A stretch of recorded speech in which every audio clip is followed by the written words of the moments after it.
So I haven't used idle in a while. Not really from remembering how it works, but it's just a way of, it's like a built-in editor for Python itself. Anyway, okay. So we're gonna start with some simple stuff where every program should start with a hello world program. So Python printing is super easy.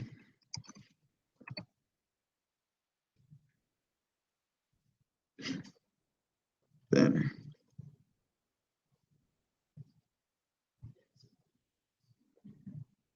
Oh, I see. All right. So in this, in idle, we can just use this run. I'm guessing that'll do it. No, that's not it.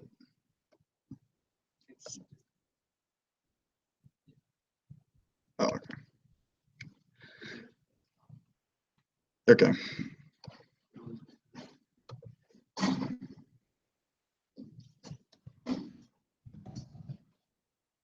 So Python files like to have the extension .py. All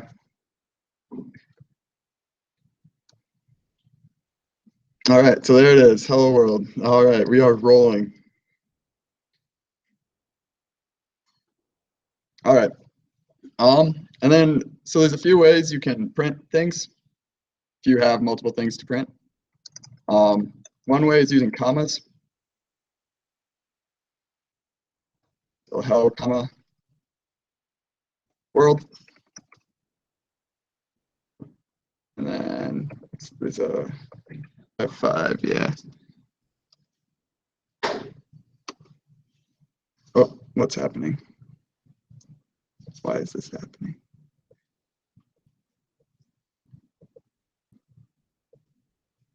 Okay, that makes it go off, right? No, we're good. Okay. So we see hello world twice because we have two print statements.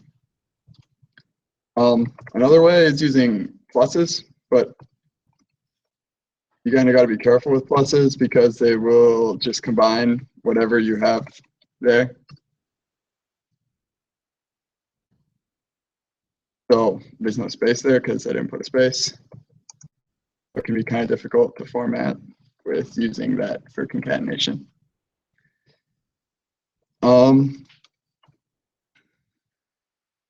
Then variable assignment. So Python has dynamic typing, so you don't need to say what type it is. So we're just going to say 5 equals 5, the number, and we can print 5, which is kind of confusing, I guess, but and it'll print 5.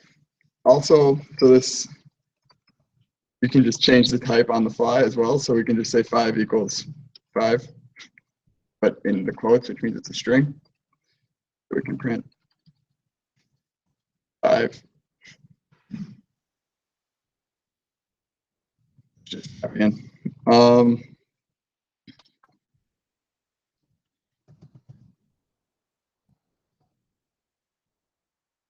Also, yeah, another thing you can do is, it's kind of weird. If you do 5 times 2, it's a string, so it's just going to put 2 5s. But if we did this 5 before we change it to a string times 2, it'll do what you expect to be 10. You can also typecast. So you can force it to be an integer.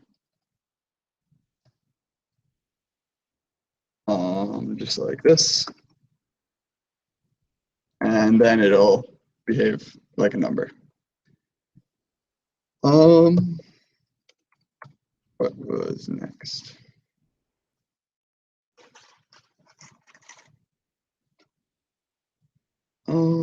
So then figuring out doing some logic, Boolean logic. We can see, so we have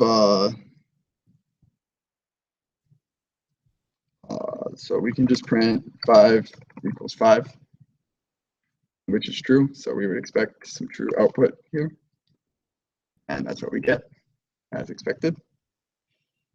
Something that's kind of weird so we know 5 is a string here. So if we say like our variable 5, we know it's a string. So if we ask if that is true, we'll say false. So just note what types things are.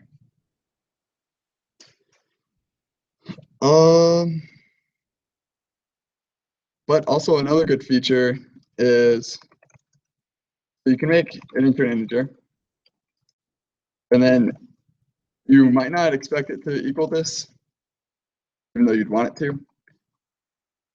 Even though one's a float and one's an int, it's smart enough to equate them.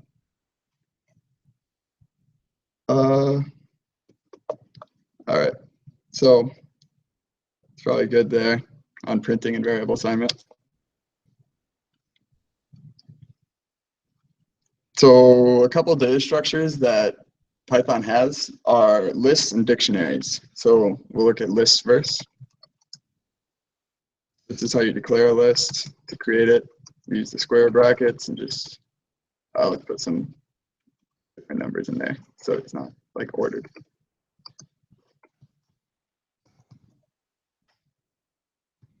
Okay. Also easy to just print the list, print our list.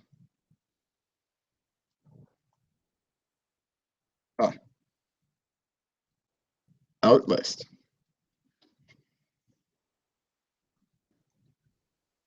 All right, so it'll just print it out. You don't need to do any special like toString methods or anything. To add to the list, you can use append if you want to add something at the end. So there's this function append, and we could append like 45 and then print our list.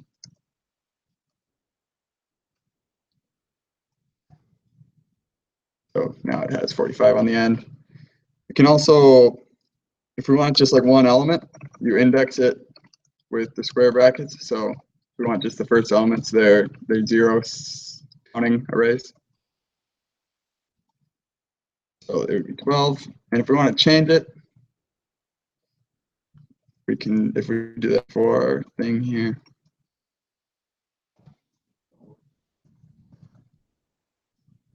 Oh. Equals so that will change it to the new value. Oh, if that's a problem.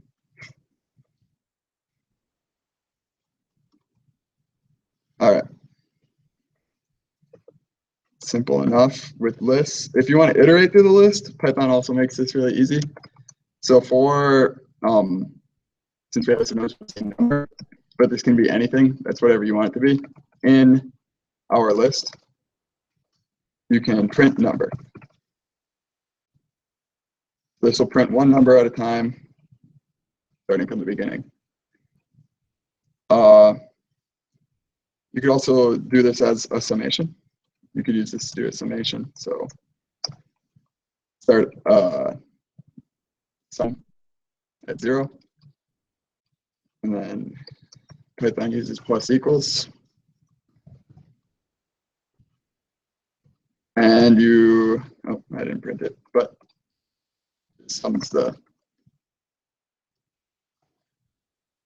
numbers. Another thing to do sums, so you don't have to do that, Python has a built-in sum, and you can just put a list into it. So our list, and it'll do the sum for you. There's also a sort. The syntax is, I don't remember exactly. Something like that. We'll see if it complains. Yep, so it, oh wait, it was already sorted, right? Let's make that not true.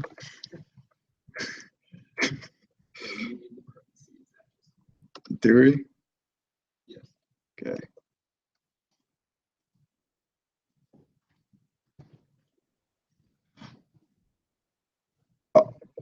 doing?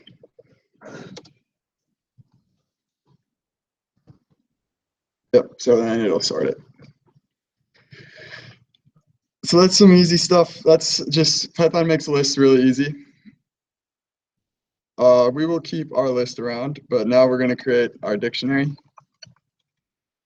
The dictionaries are like maps, or maps if you use C++, and sometimes hashes, I guess they call them. You're familiar with that. And they use the curly braces instead of the square braces. So we can just map a key to a value. So we're just going to go A to 1, B to 2, and then C. It doesn't matter if you use double quotes or single quotes. I'm just being consistent, which is a good policy to have. B to 3. Then the output.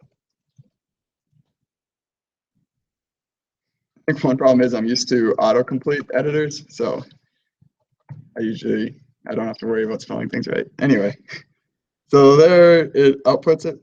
No fancy toString or anything, so that's easy.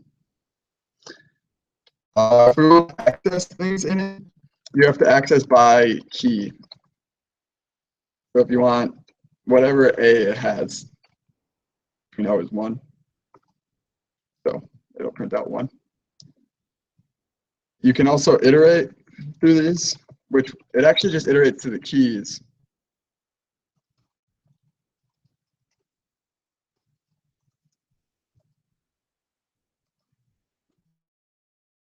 So it just gives you the. And also notice an important thing here is it's not ordered. It's ACB, which is not the order you declared it in, so it stores it in an unordered way. So you can't expect it to be in any certain order.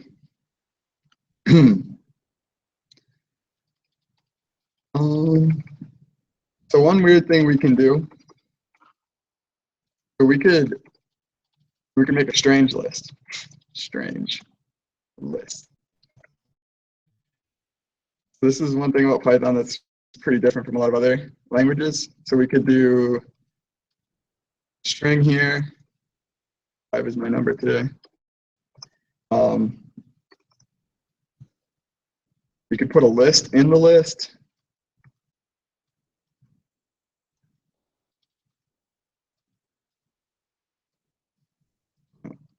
Let's use single quotes because that's what we're doing today.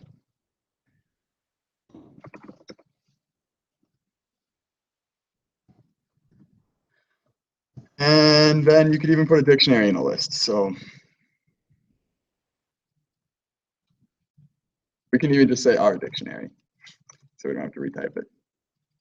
Or you type something else.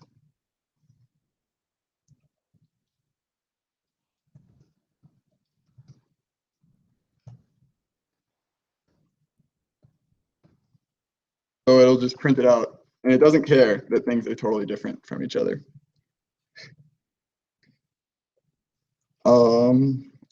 One thing about lists. So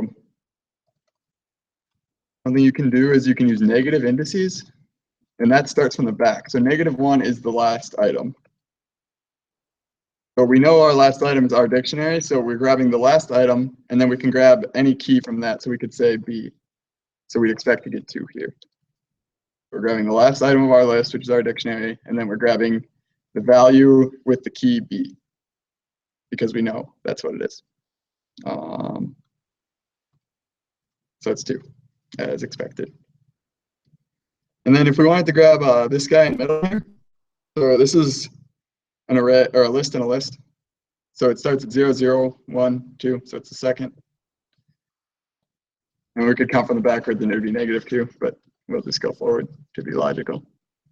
We want the 0th element, that would be 1. So we expect to get 1 here. So we get 1 as expected.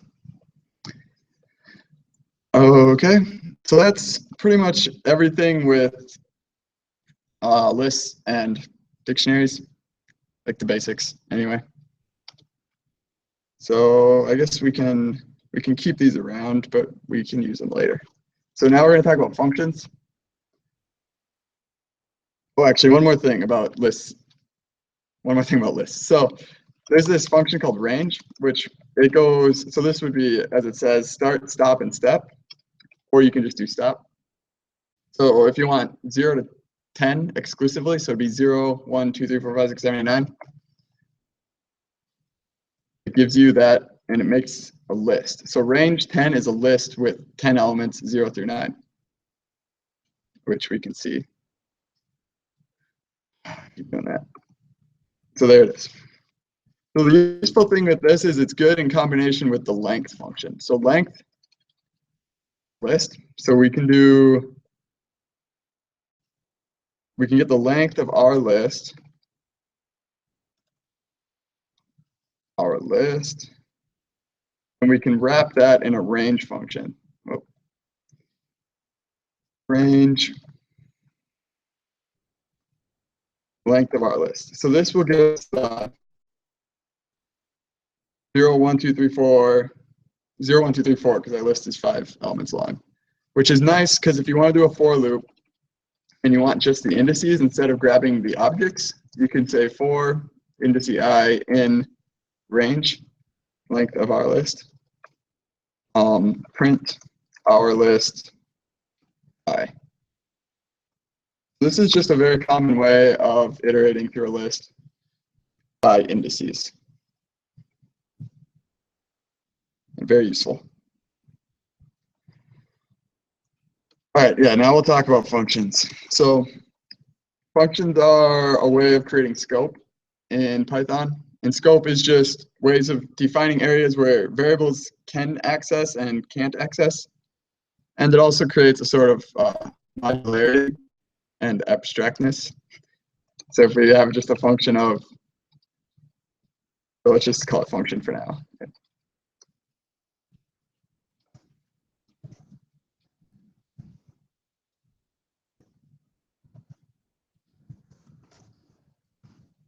All right, so it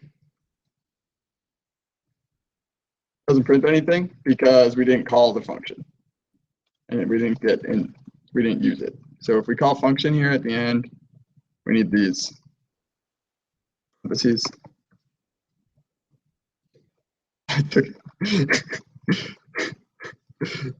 Okay, I'm in the function. So we got into the function. So a common structure of a Python program is you'll have a function up here which we'll call main, and then you'll call main at the end. Which this isn't how you have to do it or how it always has to be done. If you want to just do something quick and dirty, just 10 lines of let's iterate to this list and sum it or something. You don't need to define a main. But if you have something that's getting to be like 100 or 200 lines, it's convenient to have things separated a little bit. So this will be like our helper function. Let's give it a better name. Like, what are we going to do with it? We can square a number. Let's just do square. Okay. So we're going to square x. So to get things out of a function, you do a return. So return x times x. So we'll keep that there just so we know where we are.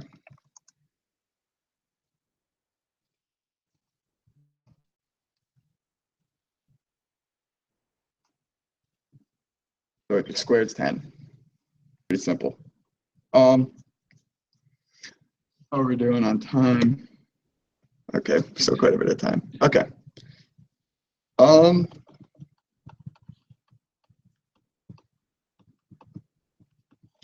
So I'll talk a little bit about files, I suppose.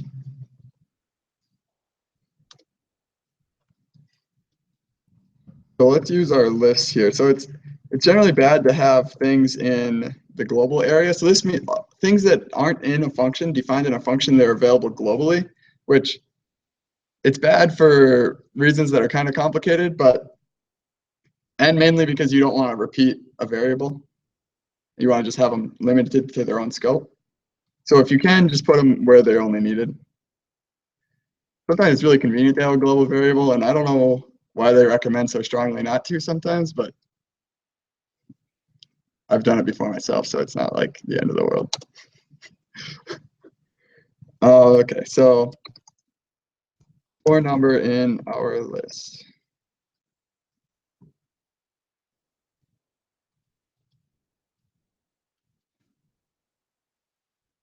Where are our number?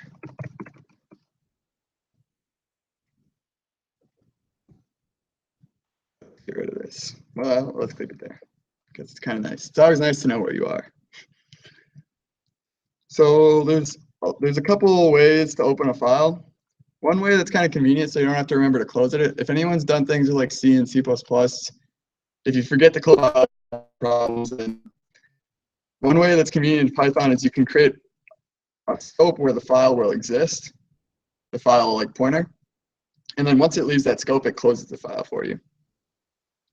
So with open, so this is creating the. Oh yeah, I guess one thing I kind of failed to mention here is the indents. So that's how Python basically does scope.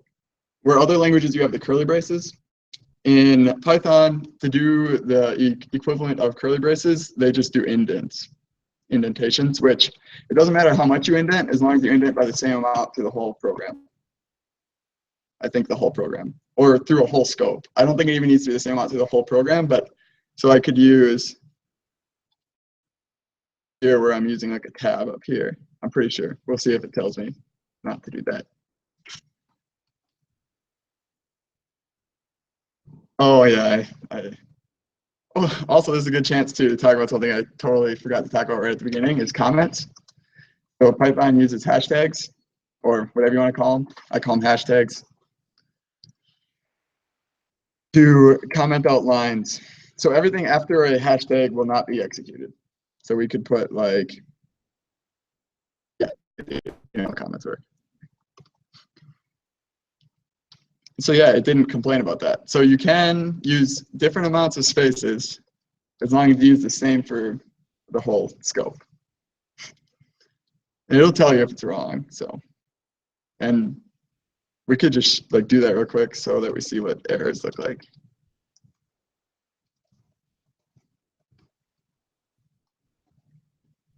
Yeah.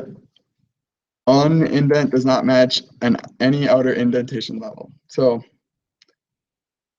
just a good thing to be aware of. All right, so let's get back to the file. So we're gonna write to a file first because we don't have any test files sitting around right now. With open test file, we'll do file extension really matter. And then this is where, so in C++ or C or whatever, you have to say if you're gonna like read or write. So this is where you open it with a certain mode. So we're gonna write, which is just W. And then for read, it's R. And then there's modes where you can read and write, which I can't really distinguish between R plus and W plus. B or RB, and B stands for binary, so it just helps avoid errors when reading in files, but we're doing something really simple here, so we can just use W as our file. So the syntax, like, once you get used to it and it's just really natural language, it's very easy to learn, basically. I wonder if we can, yes. So we can write these things to our file. But this part's a little bit complicated, so let's do this and we'll see what happens to our file.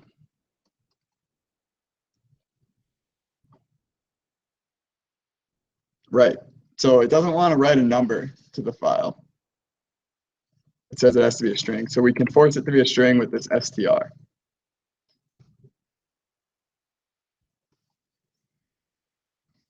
So where's our file? It should be on the desktop, right?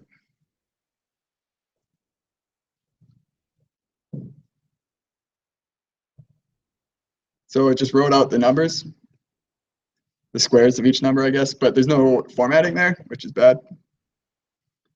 So we can do with our techniques with concatenation, we can just add a new line character, which works like that. I think that'll be good. We lost ourselves here. So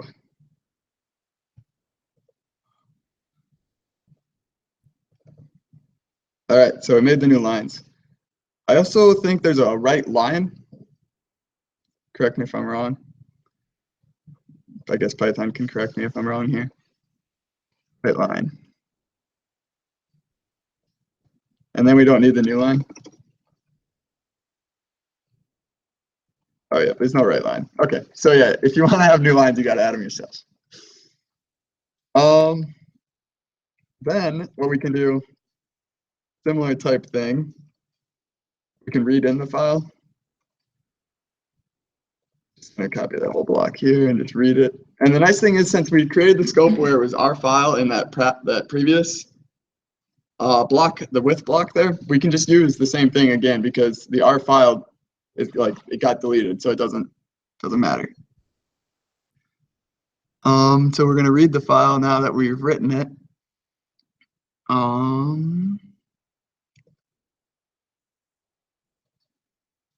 So to do that, we use read lines, I believe.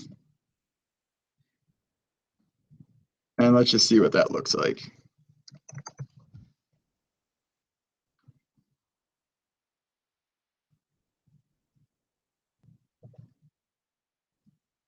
Let's just see what this looks like.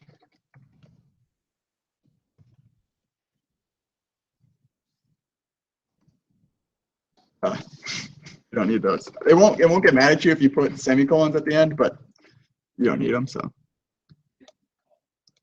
yeah.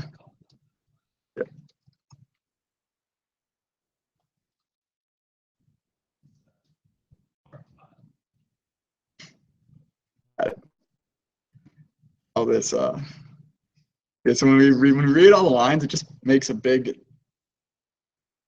What's our test file look like? Does it look okay? Oh yeah, so I wrote it without the new line. So let's fix that. Classic.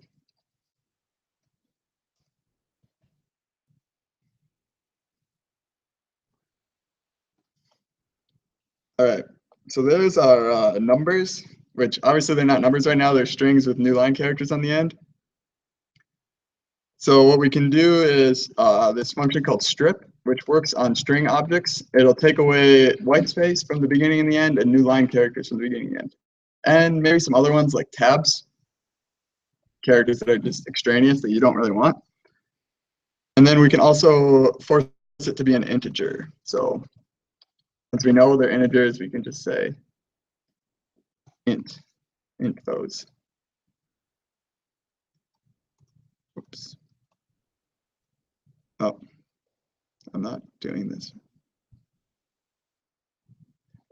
So that's kind of interesting. Once I've called this R file read lines, R file read lines, like it like reached the end of the file. So when you call it a second time, you get nothing. You get no list the second time you call it. So just call it the one time.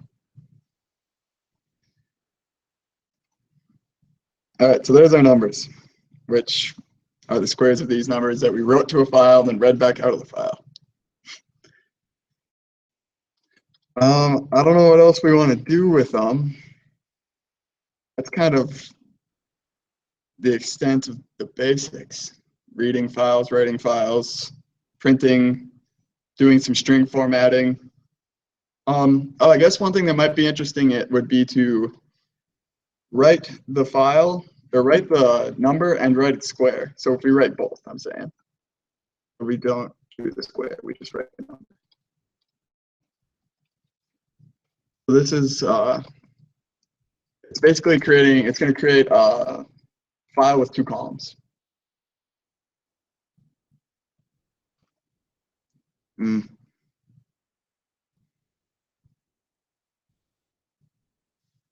Oh, so it failed because when we tried to read it back, we assumed that it would be just one integer with this line right here. But now it's not that anymore, it's two. So since we know what the file looks like, it doesn't look like this. Since we know it looks like that, we know we have two columns. We could create, say, so these will be our X values and these will be our Y values.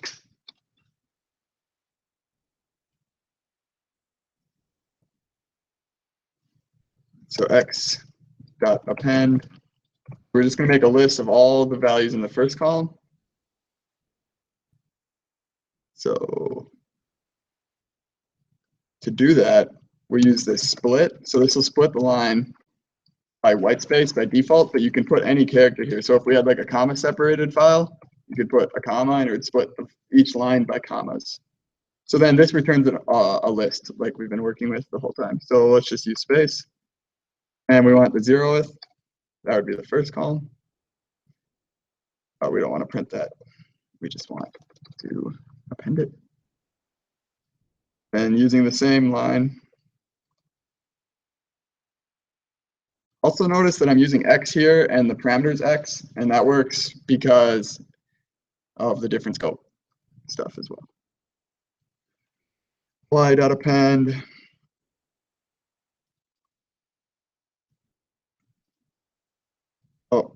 Yeah, 1 second. Print X comma Y.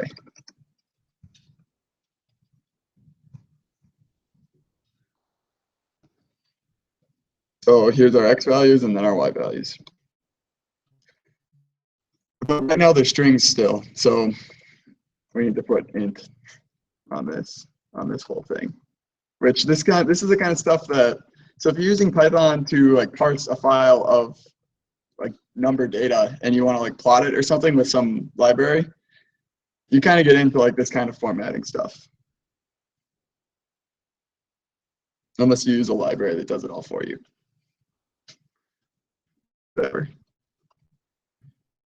So there's our things, and then we could just say, if we wanted to have like Z,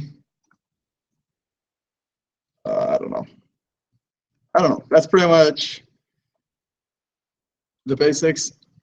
And this kind of stuff's really useful. The reading the files for the data stuff's really useful for like just quickly doing something research related. Like if you have a line, like a big file, and you just want to quickly like parse through it and get the data, Python's super useful for just doing that. And it's also nice generally to just say what the file name is going to be at the beginning.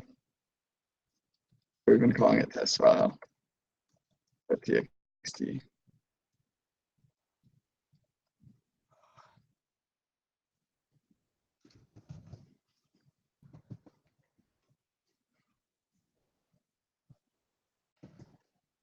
Then you can't mess up. It's the same in every spot.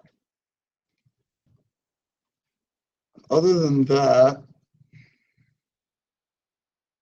that's pretty much all I got. If anybody, does anybody want to see anything in particular, or do you have a question?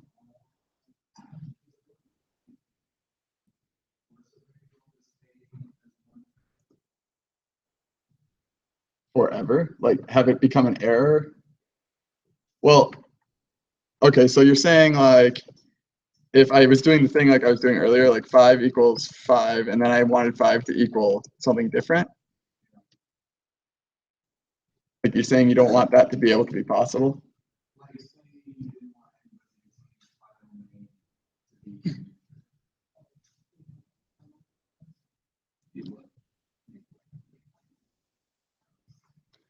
Oh. No. Yeah, it's just like, so there's this thing called type. Print type of file name.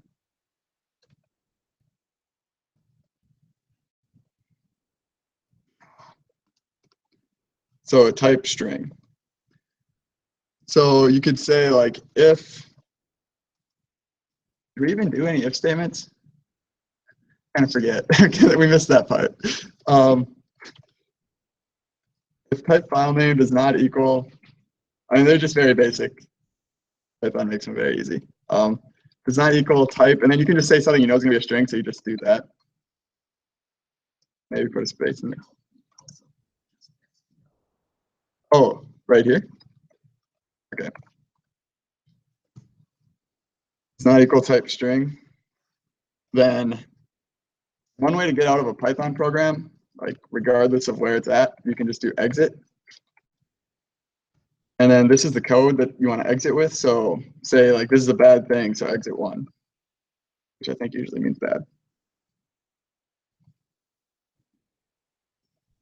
Oh. Oh, idle doesn't like the exit. Wait, why would it shouldn't even be going in there, right? What's wrong with it? Well, let's just, yeah, maybe.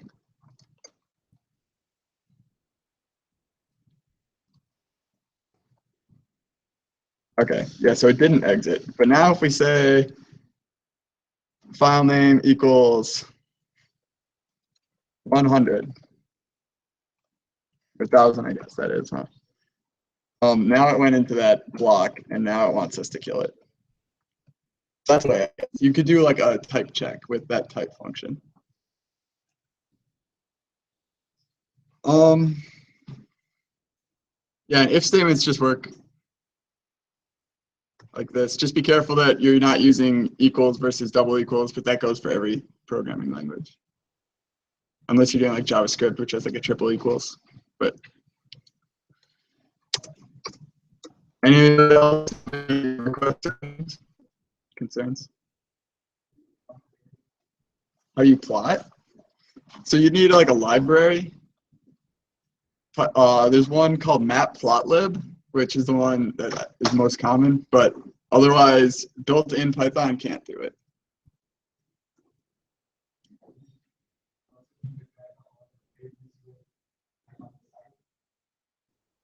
What do you mean exactly?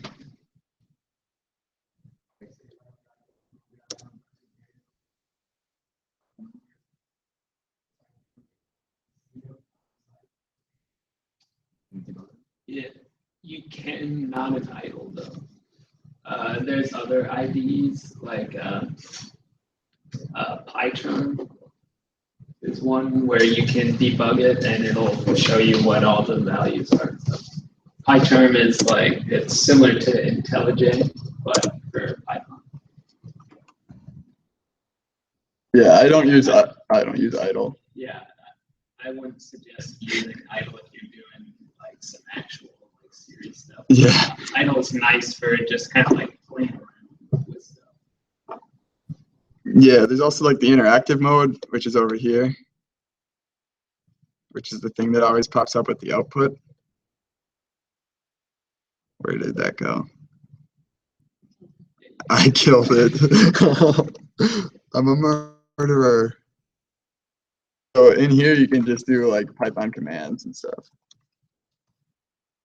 I don't know. Without having to type the print, you can just say X.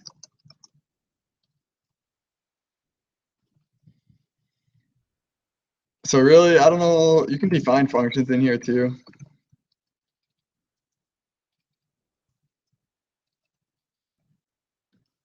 And then it'll like put you on a new line and then return 1,000.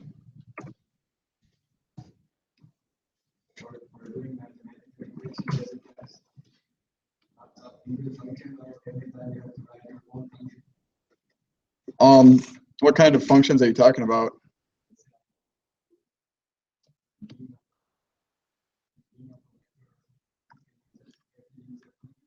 It's built in.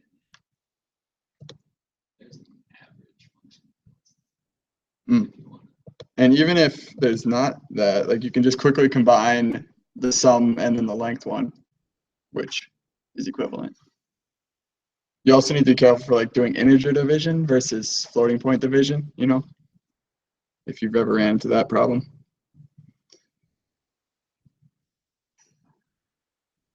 There's also, so a few, I mean, the advanced tutorial is going to cover it, but there's things like NumPy, which will do the basic things like mean and stuff, but also a lot more. like comparable to, what's that common, MATLAB.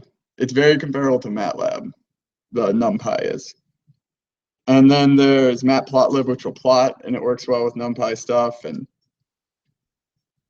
just, there's lots of tools for doing quick science stuff, or like heavy science stuff as well. If you write, you can write like a huge Python program and do like everything. You don't need to just use it for small things, but it's very quick, I guess, is the best way to describe it. And definitely check out the advanced one. Kelton's going to do that one in 2 weeks, same time, same place, right, Kelton? Any other questions? Dictionaries, distance citation. Yeah, you can put lists and dictionaries, dictionaries and lists, dictionaries and dictionaries, and then infinitely too, like dictionary and a dictionary and a dictionary and a dictionary, just for forever. Until you, yeah, theoretically, in practice, not forever. Yeah, so I don't need to show that exactly, but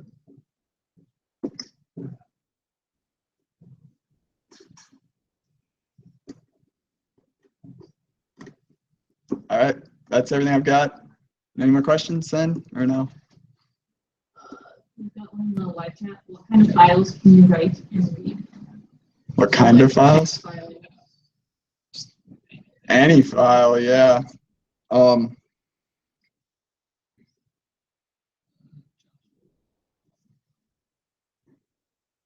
Does he mean like comma separated value files? Yeah, Like I think you can read any file.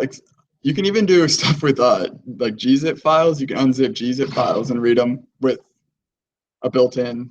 Like you don't have to get anything extra. It's called like, pretty sure it's just gzip. So you'd be like import gzip, but that's kind of getting a little bit more advanced. So you can really do any file and just read the lines from the file.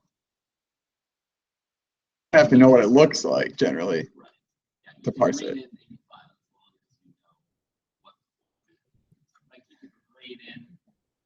I think you could read in its own file if you want. Yeah, I could read in the program, my program1.py here. I could read that in and print it, and then I could even execute it with the subprocess. So I mean, there's a lot more, and going back to the basics was kind of interesting for me because I've been doing a lot of stuff with just a little bit differently. Anyway. Any other questions? Live chat questions? I didn't know we had anybody in the live chat. How many? Oh, 2, but the person that just asked the question as well, right?